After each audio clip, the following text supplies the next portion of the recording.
If the GPU market was a bad soap opera, we'd be at the part where the characters' evil twins start popping up and entire episodes are set inside of a prison or an alien spaceship or something outlandish like that. Let's just say things got really out of hand really quickly. Graphics card pricing has gone down since miners stopped buying them, but not far enough so that they'd be considered good deals again. Nvidia is dangling their next-gen GeForce lineup in front of us like Reese dangles the hot news jingle. And who even knows what AMD's planning at this point? The point being is that the GPU market is in a strange place right now, and it's hard to make sense out of all of it. But luckily you don't have to, because that's what we'll be doing in this video. It's our monthly recap time. Let's go. We're just weeks late on it. So let's start with what everyone actually cares about: price free for all. We previously predicted that unless mining becomes, the most hip and cool thing to do with your PC, besides, using them as artisanal flower beds again for your mother, graphics card pricing will continue to fall from the ridiculous highs we saw just a few months ago. By the way, that flower bed thing's about Luke. This is why we haven't really recommended picking any of them up during that time, but have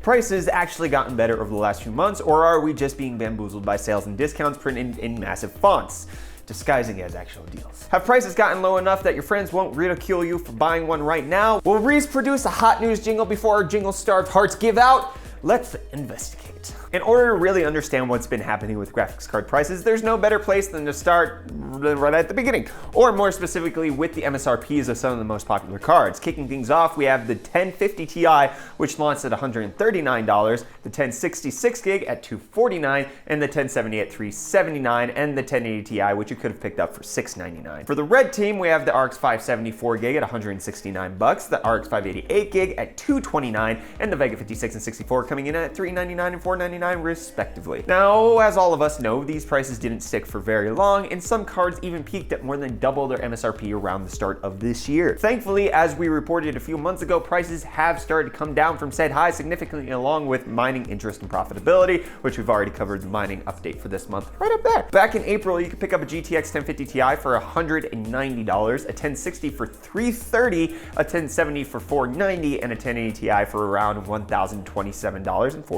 AMD's RX 574 gig was selling for $298, RX 588 gig could be found for around $350, RX Vega 56s were going for around $796, and Big Brother Vega 64 was selling for $870. Well, absolutely none of those prices were okay, especially in the case of the 1080 Ti and the ludicrously priced Vegas. They at least weren't nearly as inflated as they were a few months before. We were seeing 1080 Ti's at over $1,200. So how depressing are prices right now? Well, as it turns out, on a scale from 1 to that Blink-182 song that makes everybody cry, pricing is somewhere in the middle. If you head online right now, you'll be able to find a 1050 Ti for $170, which is about 10% lower than it was back in April. A 1066 gig is currently going for $279, 15% lower than in April. A 1070 will set you back for $409, which is about a 17% price drop, and a 1080 Ti can be found for a massive 29% lower price of $730. The red team wasn't immune to similarly impressive price drops. We spotted a 574 gig online for selling 19% less than in April at $240, and its beefy 588 gig Comrade selling for $23 less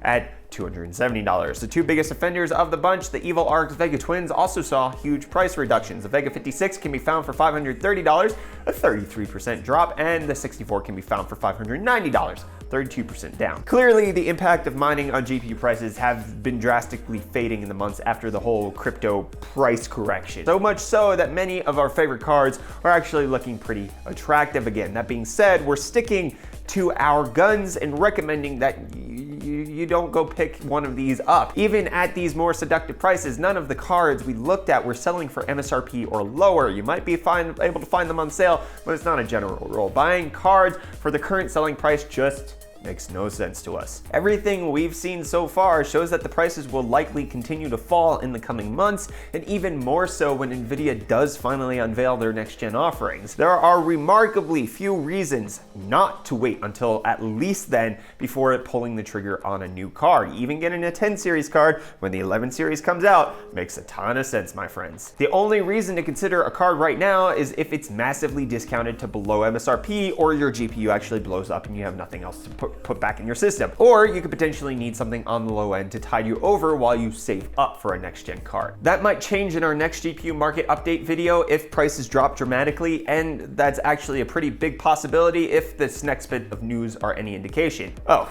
and about that jingle, No luck yet. We got terrible sales, huge price drops, and Mother Nature's vengeance. The first signs that the GPU prices will likely continue to nosedive in the coming months arrive in the form of reports claiming that companies are starting to kick their GPU hoarding waste to the curb. Back in April, a report explained that Taiwanese-based graphics card producers, including the likes of MSI and Gigabyte, expected to drop a drop in GPU shipments of around 40% month on month. The cause of the huge cut in shipments, according to sources at DigiTimes, is, quote, a drastic slowdown in demand for cryptocurrency mining machines, end quote, from the clients of these companies. Many of these clients have reportedly also stopped buying graphics cards outright, instead opting for Bitmain's Antminer E3 Ethereum miners, as those now offer superior hash rates, higher efficiency, and just overall better bang for the buck. Not by much, though. Things apparently continue to go downhill for companies like Gigabyte after that. In June, at an investors conference, Gigabyte reportedly stated that it expects its graphics card shipments to fall by around 20% and selling prices for those cards to drop by 10%. While that sucks for graphics card makers, it's great for anyone looking to pick up a new GPU in the coming months. Perhaps the most encouraging bit of news we were able to scrounge up comes from DigiTimes' upstream supply chain sources,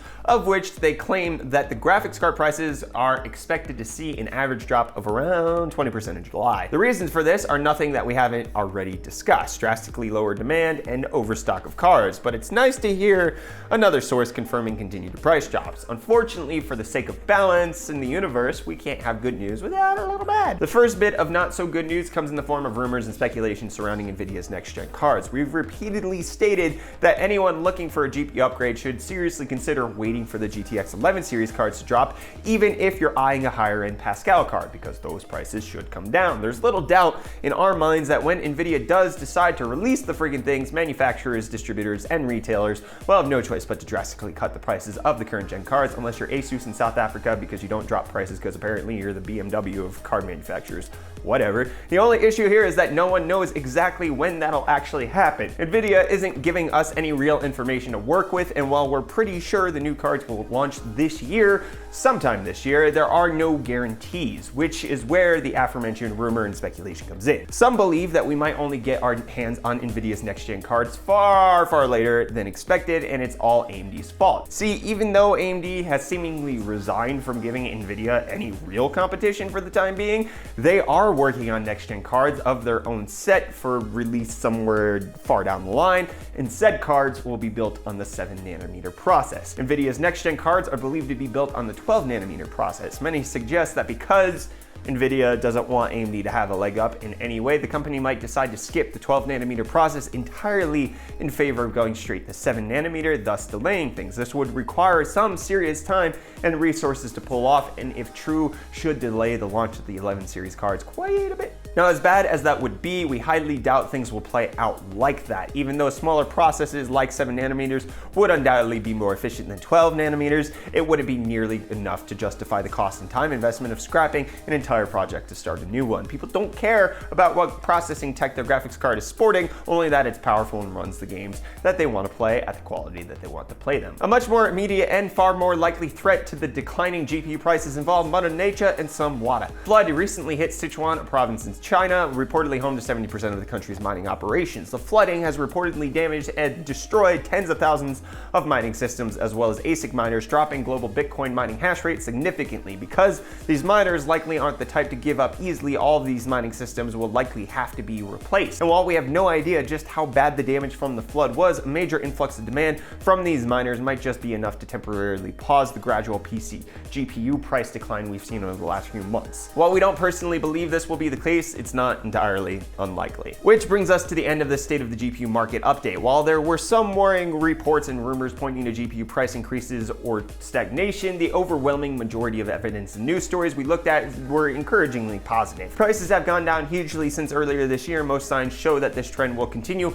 in the coming months. Anyone still eyeing a GTX 1080 Ti or another Pascal-based card at a very reasonable prices might not have to wait all that long to get their hands on one, unless mining profitability shoots up tenfold tomorrow, in which case ignore everything we just said. But you know what you shouldn't ignore doing? Smashing that like button if you enjoyed this video. Also, don't forget to get subscribed to UFD Tech so that you can stay up to date on all of our tech-related content, 11 series rumors, other things, benchmarks, everything. We do everything here on UFD Tech. Thank you for subscribing. I'll see you guys in the next video. I'm Brett. See your smiling faces later. Cheers.